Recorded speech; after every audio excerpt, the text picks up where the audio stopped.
Pagkaraan po ng maraming pagdarasal, may nagbalita po sa akin na mayroon na raw ngayong oral live stem cell therapy. At ito ang aking hinanap.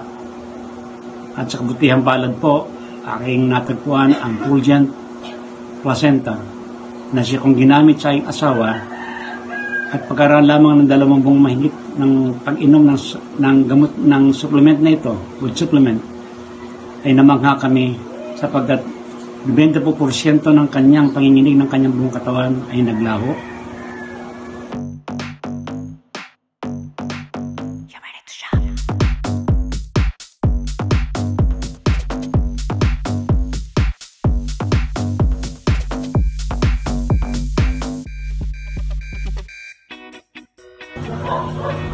Magandang araw po sa inyo lahat. Kami po mag-asawang Carla Benz at Priscilla Ferrer. 2 taong mahigit na pong mula nang madiskubre na ang asawa ay nagdaranas ng sakit ng Parkinsonism, may tinatawag nilang Parkinson's disease.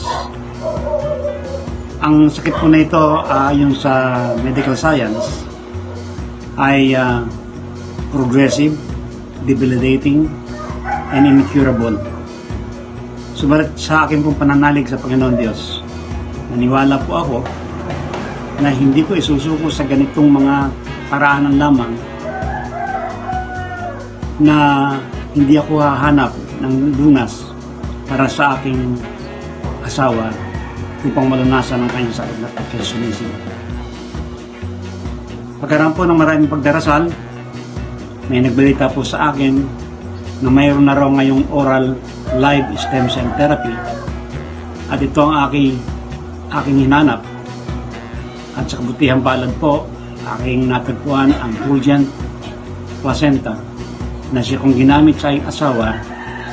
At pagkaraan lamang ng 2 buwang mahigit ng pag-inom ng gamot ng supplement na ito, food supplement, ay namangha kami sapagkat 20% ng kanyang panginginig ng kanyang buong katawan ay naglaho. Ang anxiety na hindi halos siya iniiwanan ay naalis namin. Ang kanya pong hallucinations na madalas siya nakakita ng kung anong bagay sa kanyang kapaligiran ay nawala. Nakakatulog na siya ng mahimbing, bagamat ang kanyang pagkilos ay hindi pa malaki ang pinagbabago, subalit mataas na ang kanyang hakbang, mabilis na ang kanyang hakbang, bagamat may kabagalan pa rin. At ang pagkamangha ko sa gamot na ito ay pinasinungalingan yung sinasabi ng medical science na ang sakit na ito ay progressive, walang kagalingan, kundi ito'y palala lamang ng palala. Sa nangyari sa amin sa paggamit ng Fulgent placenta, kami po ay niniwala at nananalig na ito ay mabisa sa maraming sakit. Ang lahat ng ito ay sinasabi namin sa inyo upang makatulong kami sa mga katulad ng aking asawa na mayroong mga sakit na dinadnaramdam. Salamat po.